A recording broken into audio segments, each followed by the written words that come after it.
Akhirnya Hasan dibunuh oleh saudaranya sendiri, Amr bin Tubban As'ad. Sahih?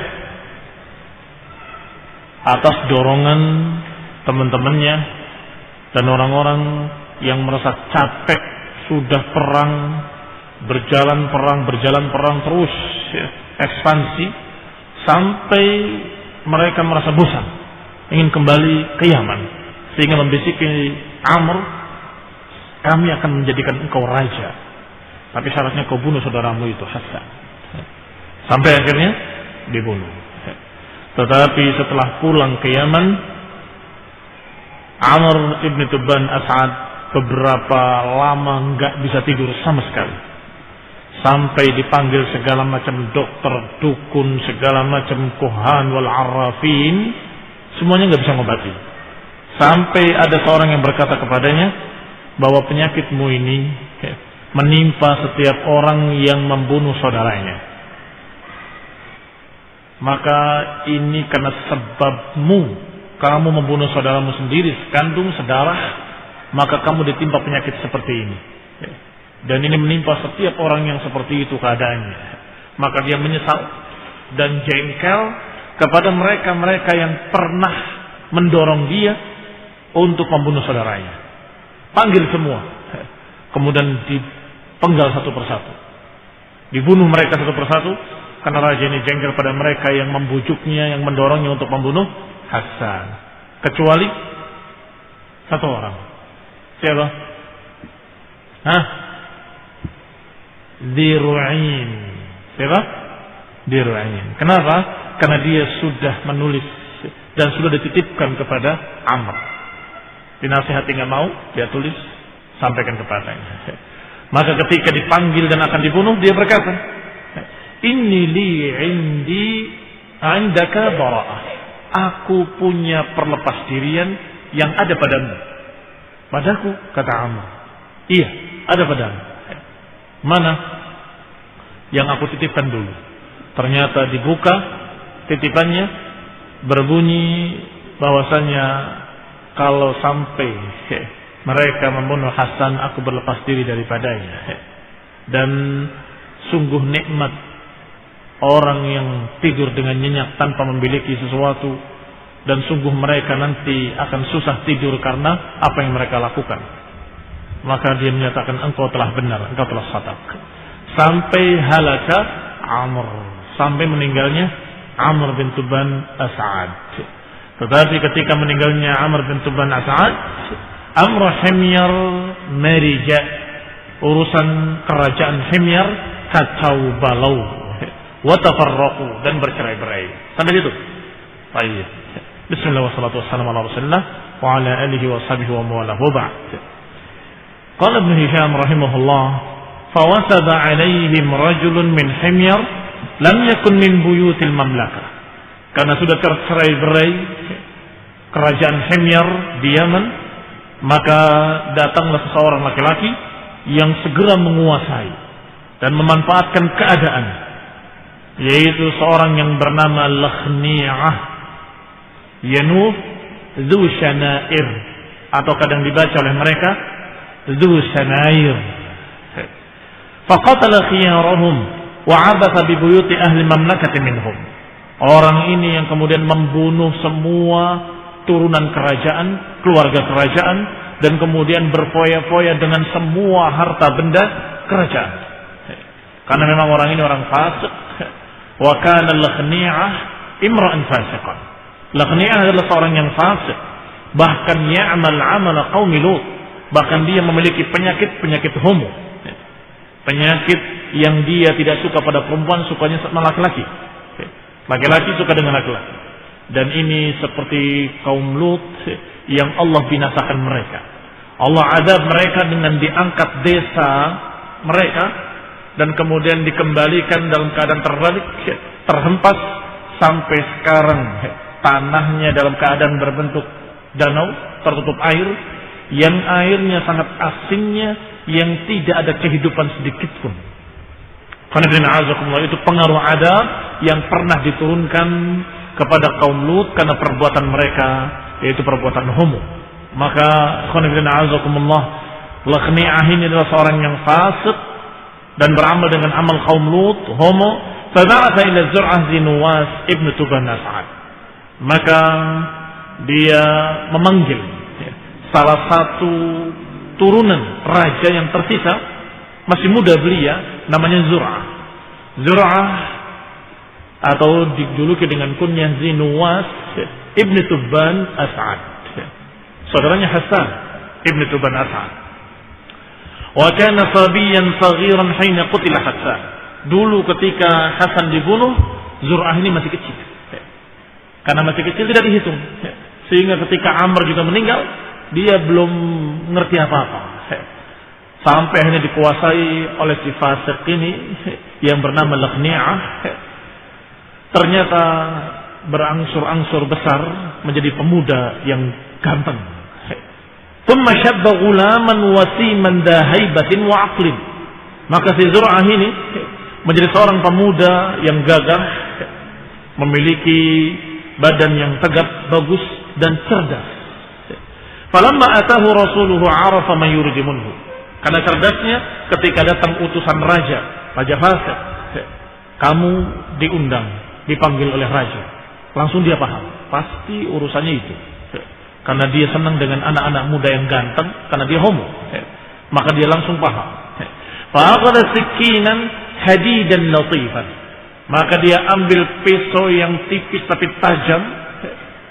Fakhaba'ahu baina qadamihi wa na'lih. Dia letakkan antara kaki dengan sendalnya. Ini kaki, ini sendalnya, taruh di sini, diinjak di dalam sendalnya.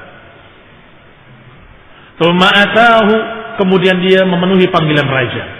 Falamma khala ma'ahu wataba ilaih. Ketika sudah di kamar berdua dengan raja tadi, wataba ilaih, raja tadi mulai mau memeluknya.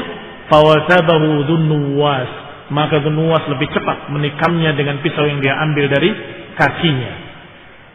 Fawaja'ahu hatta qatalah, maka ditikamnya sampai terbunuh raja tersebut. Tsumma kharaja 'alan nas, kemudian keluar menemui manusia. Kemudian mereka berkata, setelah melihat yang keluar justru Zur'ah ibn Tuban As'ad dengan kepalanya raja yang fasik tadi. Dan masyarakat, rakyat senang. Karena raja ini raja yang lalim, raja yang zalim, fasik, hanya berpaya-paya kerjaannya dan menindas rakyatnya. Sehingga ketika keluar pemuda tadi, dan memang dia yang berhak, karena dia turunan raja yang telah lalu, dan dia adalah saudaranya Hasan dan Amr, keluar dengan membawa kepalanya Lakhni'ah. Maka mereka pun berkata serentak, "Ma yanbaghi an yamlikuna ghairuka." Sungguh tidak pantas menguasai kami kecuali engkau, wahai Zur'ah. Enggak pantas memimpin kami sebagai raja kecuali engkau yang telah berjasa. Id arahtana min hadzal khabith, engkau telah mengistirahatkan kami dari si khabith ini. Khabith adalah orang yang jelek, yang fasik. Famalakuhu wajtama'at alaihi himyar. Akhirnya masyarakat pun bersatu kembali di bawah pimpinan seorang raja yang memang dia turunan dari yang sebelumnya, yaitu Zur'ah ibn Tuban As'ad. Fajtama'at alaihi himyar wa qabailul Yaman. Maka bergabunglah penduduk Himyar dengan kabilah-kabilah dari suku-suku Yaman. Fakana akhiru muluk Himyar. Dan Zur'ah ini adalah raja terakhir dari kerajaan Himyar. Karena setelah itu akan kalah. Wa huwa sahibul ukhdud. Dan dia juga yang terjadi kisah padanya, yaitu kisah Ashabul Ukhdud. Faqama fi mulkihi zamanan. Dia berkuasa di Yaman sebagai raja Himyar sekian zaman. Kemudian dikisahkan, wa kana bi Najran baqaya min ahli dini Isa bin Maryam. Sedangkan di dekat Yaman atau di pinggiran Yaman ada desa yang bernama Najran. Najran ini diisi penduduknya adalah orang-orang dari sisa-sisa agama Nabi Isa ibn Maryam alaihi wassalam. yakni ahlu fadlin wa istiqamah, orang-orang yang memiliki utamaan, orang-orang yang memiliki iman, agamanya masih lurus, masih dalam keadaan mereka beribadah kepada Allah Subhanahu wa taala dan memuliakan Nabi Isa alaihi salam dan juga memuliakan ibunya Maryam alaihi salam. Sedangkan di Yaman apa agama mereka? Himyar, Yahudi. Masih ingat? Yahudi masuk dan kemudian memaksa rakyatnya semuanya harus menjadi Yahudi. Maka mereka semuanya sudah beragama Yahudi. Wa khayyarahum baina dzalika wal qatl. Lahum ra'sun yuqalu lahu Abdullah ibn Tamir. Sedangkan di Najran agama mereka agama Nasrani dan agama mereka masih lurus, masih beribadah kepada Allah Subhanahu wa taala dengan tauhid, dan mereka adalah orang-orang yang ahlu fadlin wal istiqamah. Orang yang lurus dan orang yang memiliki keutamaan. Ala ra'sihim, dan dipimpin oleh pimpinan mereka yang bernama Abdullah ibn Tamir. Abdullah ibn Tamir. Maka ketika Raja Himyar mendengar sara ilaihim, maka berangkatlah mengutus pasukan besar kepada mereka. Rajanya yang kalian tahu tadi namanya, yaitu Nuwas atau Zur'ah, membawa tentara besar, fada'ahum ilal Yahudi, dan diajak seluruh penduduk Najran untuk menjadi Yahudi.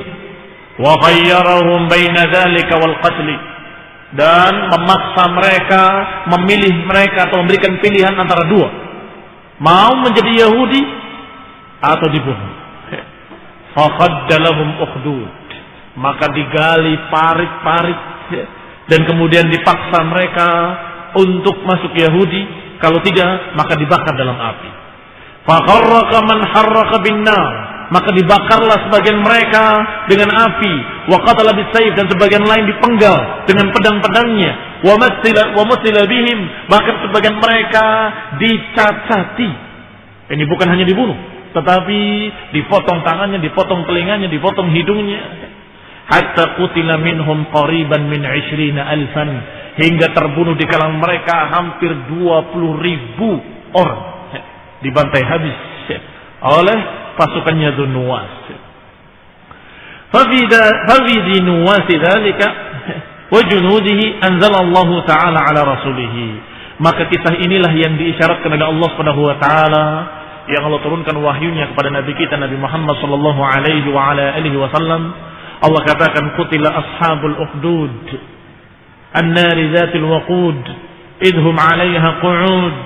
Kata Allah, celaka mereka para pemilik parit-parit yang mereka menyalakan api dan kemudian mereka duduk di sekitarnya dan kemudian mereka melakukan apa yang mereka lakukan terhadap orang-orang beriman. Kata Allah, dan Allah menyaksikan perbuatan-perbuatan mereka. Wa ma naqamu minhum illa an yu'minu billahil azizil hamid. Tidaklah mereka membantai orang-orang tersebut kecuali kalau orang-orang itu beriman kepada Allah Subhanahu wa taala. Kata Allah, tidaklah mereka membantai, membunuh, membakar, mencacati, memotong hidungnya, memotong tangannya, memotong telinganya. Semua itu mereka lakukan, tidak ada kesalahan kaum Najran. Enggak ada kesalahan mereka kecuali mereka beriman kepada Allah Subhanahu wa taala dan tidak mau menyekutukannya dengan sesuatu apapun. Wa yuqalu kana fi man qatala Nuwas Abdullah ibn Tamir. Dan dikisahkan pula di antara yang terbunuh adalah Abdullah ibn Tamir, pemimpin mereka. Ra'suhum wa imamuhum, pimpinan mereka dan imam mereka. Adapun di dalam Sirah Ibnu Hisham, ini kan tahdzib, ringkasan Sirah Ibnu Hisham. Di dalam Sirah Ibnu Hishamnya dibahas lebih panjang bahwa Abdullah bin Tamir adalah seorang yang saleh dan dia setiap berbicara orang lain langsung mendengarnya dan memahaminya, langsung berubah. Karena pandainya dia dalam ilmu din dan bagusnya tutur katanya, bagusnya akhlaknya, sehingga setiap dimanapun dia berada selalu orang-orang kagum kepadanya. Maka setiap dia kemudian beribadah, maka orang-orang semua menyaksikannya. Karena merupakan perkara yang baru buat mereka. Karena tadinya dia sembunyi-sembunyi di daerah Himyar, dia tidak berani terang-terangan. Sehingga ketika dia berdagang dan sebagainya, Mereka tidak tahu menahu kecuali akhlaknya. Ini orang hebat, orang yang jujur, orang yang terpercaya, orang yang lain dari orang lain. Maka ada seorang yang mengikutinya. Aku penasaran dengan orang ini. Ternyata ketika dia sampai di balik bukit, dia melihat dia sedang beribadah, berdiri, ruku dan sujud kepada Allah Subhanahu wa taala. Dia tunggu sampai ketika ada ular yang akan menekannya dari belakang, dia tetap dalam keadaan khusyuk. Maka orang yang ngintip tadi itulah yang kemudian bersegera turun dan menikam ular tadi. Jangan sampai orang ini mati. Baru kemudian terkejutlah dia, ternyata ada orang lain di sana. Sampai diterangkan, agama apa yang kamu bawa? Kemudian dia masuk juga ke dalam keimanan seperti Abdullah bin Sa'ad. Dan terus 2 orang, 3 orang, 4 orang, sampai mulai terkenal agamanya. Maka mulailah terdengar oleh raja, dan kemudian didatangi seluruh Najran dan dibantai semuanya. Qutila ashabul ukhdud, celaka mereka para ashabul ukhdud. Wa afalat minhum, hanya saja ada yang afalat minhum, ada yang terlepas 1 orang dari kaum Najran yang tidak terbunuh dan tidak masuk Yahudi. Selamat dia. Afalat min sab'in, terlepas dari tawanan yang dijuluki dengan nama Daus Dzul'uluban. Namanya Daus Dzul'uluban. Dia berlari dengan kudanya ala farasin lahu fasalakar raml, dan dia menjalani jalan yang tidak biasa dijalani oleh mereka. Jadi di padang pasir, di padang batu, di gunung-gunung itu ada jalan yang biasa dilewati oleh musafir, ada jalan yang tidak biasa dilewati dan berisi batu-batu besar atau batu-batu kerikil besar yang disebut dengan ar-raml, dan biasanya lebih panas daripada tempat-tempat lain. Dan orang tadi lari dengan kudanya lewat sana. Fa'ajazahum, sehingga yang mengejarnya tidak mampu untuk mengikuti orang ini. Famadha ala wajhihi dzalika hatta ata Qaisar. Maka dia berlari sampai menemui Kaisar. Kaisar adalah julukan raja bagi Romawi. Beda dengan Kisra, julukan raja bagi Persia. Jadi bukan nama, tetapi julukan. Semua raja-raja Romawi dijuluki dengan Kaisar. Kaisar fulan, Kaisar fulan, Kaisar fulan. Sedangkan Persia, semua raja-raja dijuluki dengan Kisra. Kisra ini, Kisra ini, Kisra ini. Nah, sedangkan Raja Yaman dijuluki dengan apa? Hah? Nah, Tubba. Tubba yang sudah kita lewati. Nah, famadha ala wajhihi hatta ata Kaisar, maka dia terus berjalan sampai menemui Kaisar Romawi. Fastansarahu ala Dinnuwas wa junudih. Maka orang ini meminta tolong dan menceritakan kejadian yang terjadi di Najran. Sedangkan Romawi waktu itu dalam keadaan beragama Nasraniyah, dalam keadaan beragama Nasrani. Maka ketika mendengar 20.000 orang Nasrani dibantai oleh Raja Himyar, maka dia bergerak, bersiap-siap untuk membela dan menolong mereka. Fa akhbarahu bima balagha minhum, karena dikabarkan oleh orang tadi kepada Kaisar tentang apa yang terjadi di Najran. Faqala lahu, maka dikatakan oleh Kaisar, ba'udat biladuka minna, sungguh terlalu jauh negerimu dari kami. Walakinni sa'aktubu laka ila malikil Habasyah, negerimu terlalu jauh dari tempatku, maka kami akan mengutus seseorang dengan pasukannya dari raja di bawahku yang terdekat dengan kalian, yaitu Raja Habasyah. Fa innahu ala hadzal din, karena Raja Habasyah pun sama agamanya dengan kami. Ini agama Nasrani. Wa huwa aqrabu ila biladik, sedangkan Habasyah lebih dekat dengan negerimu. Wa kataba ilaihi ya'muruhu binasrihi, maka ditulislah surat oleh Raja Kaisar atau oleh Kaisar Romawi ini ke Raja Habasyah. Dan Raja Habasyah di bawah kekuasaan Kaisar Rum, memerintahkan bawahannya atau Raja Habasyah untuk membelanya, wa talab bisa'rih, dan memerintahkan untuk balas dendam untuk menyerang Himyar. Faqadima Daus ala Najasi bi kitab Kaisar. Maka Daus tadi membawa surat Kaisar ke Raja Habasyah yang dijuluki An-Najashi. An-Najashi. Faba'atha ma'ahu 70,000 min al-Habasyah. Maka dari Habasyah diutus pasukan besar yang berjumlah 70,000 pasukan Nasrani dari Habasyah. Wa ammarahum 'alaihim rajulan minhum, yang dipimpin oleh seseorang yang dijuluki dengan panggilan nama Aryab. Aryab. Wa ma'ahu fi junudihi, dan di pasukannya ada seorang pula yang memiliki kemampuan dan kehebatan dalam berperang yang bernama Abraha al-Ashram. Berarti yang memimpin Aryab. Tetapi dalam pasukannya ada seorang yang bernama Abraha. Farakiba Aryab al-bahra hatta nazala bi sahilil Yaman. Maka berangkatlah Aryab membawa pasukannya di pinggiran pantai Yaman. Wa ma'hu Daus dzu Thu'luban. Yang bersamanya sebagai penunjuk jalan Daus dzu Thu'luban. Siapa Daus? Yang terlepas dari pembantaian Najran, lari ke Kisra. Oleh Kisra disuruh bawa surat ke Najasi, dan oleh Najasi diutus sebagai penunjuk jalan untuk pasukannya yang dipimpin oleh Aryab. Nah, falamma altaqaw hazama Dzunnuwas. Dikatakan di sini, wasara ilaihi Dzunnuwas fi himyarin. Maka berangkatlah Dzunnuwas dengan pasukan Himyar ketika mendengar ada pasukan Habasyah dengan pasukan besar, dengan tentaranya yang besar, maka Dzunnuwas juga mengerahkan tentaranya. Dan siapapun yang mentaatinya dari suku-suku Yaman, suku Yaman sukunya Arab, tetapi sudah dia taat kepada Dzunnuwas, maka ikut berangkat berperang bersama.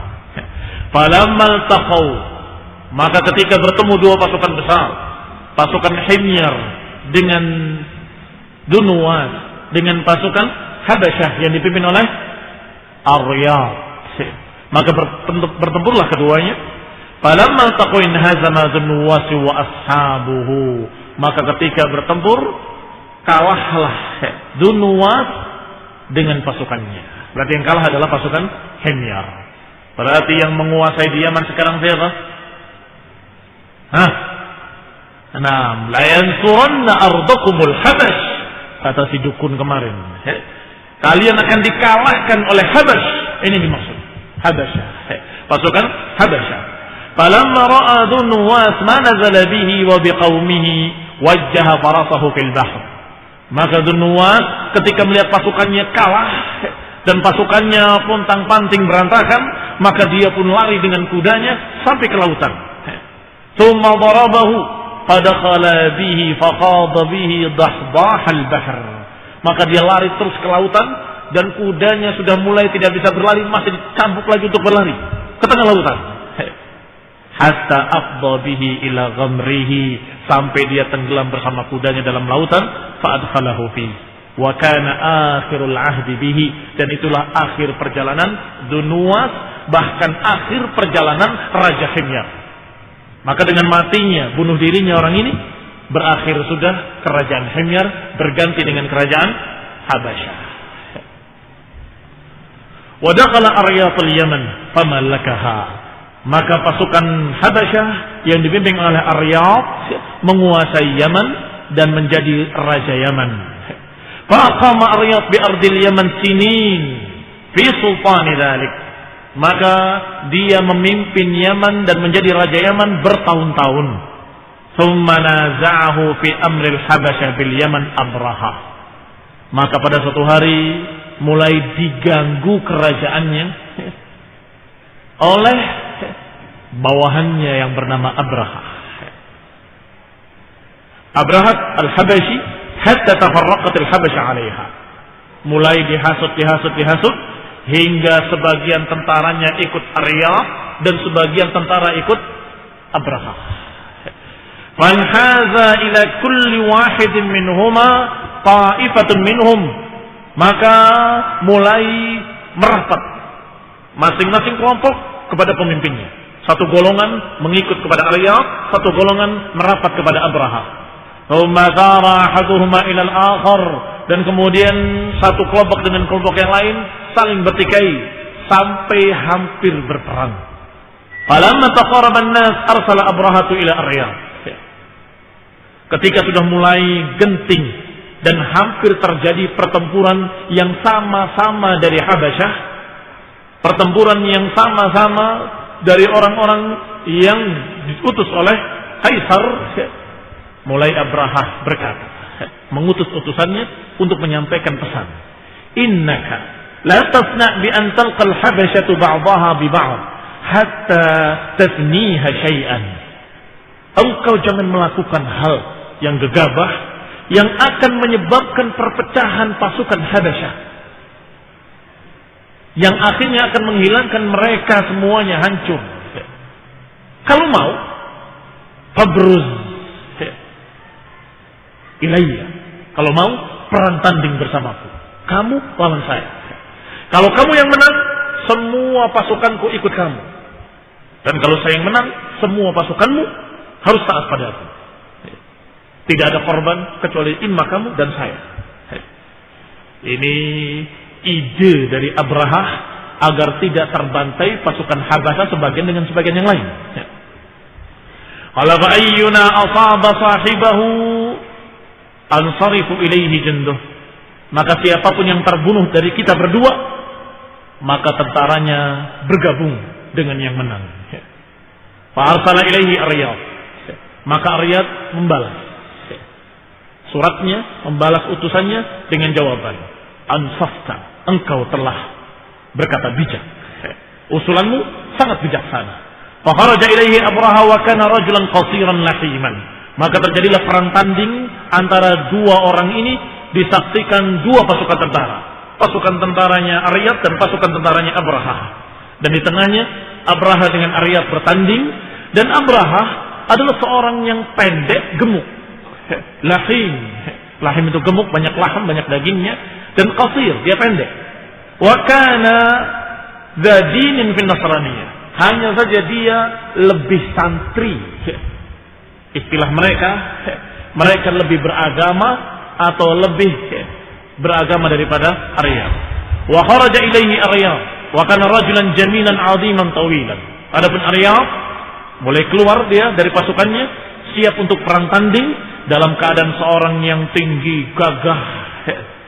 Wa fi yadihi harbatan lah, wa fi yadihi harbatun lah, dan di tangannya ada tombak yang dipegangnya. Wa khalafa Abraha ghulamun lahu yuqalu lahu Atwadah. Tetapi Abraha punya budak yang setia membelanya dan diletakkan di belakang. Kamu di belakang saya. Apa maksudnya? Yamna dhahrahu. Dia melindungi punggungnya, jangan sampai ada yang membunuh dari belakang.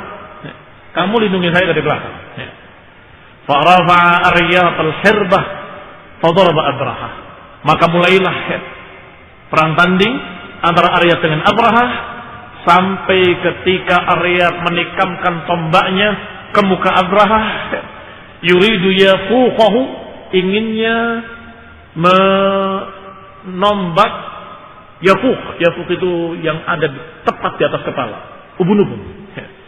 Yurid yafuqahu, ingin menusuk ubun-ubunnya Abraha, karena Abraha pendek. Maka dia yang tinggi sangat mudah untuk menikamkan tombaknya ke ubun-ubunnya Abraha. Fawaqatil hirbatu ala jabhatihi, tapi Abraha menghindar sehingga terkena hanya mukanya Abraha. Fasyaramat hajibahu wa anfahu, maka robeklah dari mulai alisnya sampai hidungnya, sampai dekat matanya, sampai dua bibirnya. Dan ini dalam bahasa Arab disebut ashram. Jadi kalau tadi kita menyebutkan nama Abraha al-Ashram, sesungguhnya namanya Abraha al-Ashram itu julukan. Apa ashram? Yang robek dari ujung kepala sampai ke bibirnya, sampai mukanya, robek begitu. Ketika Abraha menghindar dan robek mukanya, dari belakang Atwadah langsung menikam Aryab, curang, langsung menikam Aryab dari belakangnya. Faqatalahu, maka terbunuhlah Aryab. Wa ansarafa jundu Aryab ila Abraha, Maka tentaranya Aryab mau kemana lagi kalau bukan mengikuti Abraha? Fajtama'at alaihi al-habasyatu bil Yaman. Maka ketika itu bersatu kembali pasukan Habasyah, dan kali ini dipimpin oleh Abraha al-Ashram.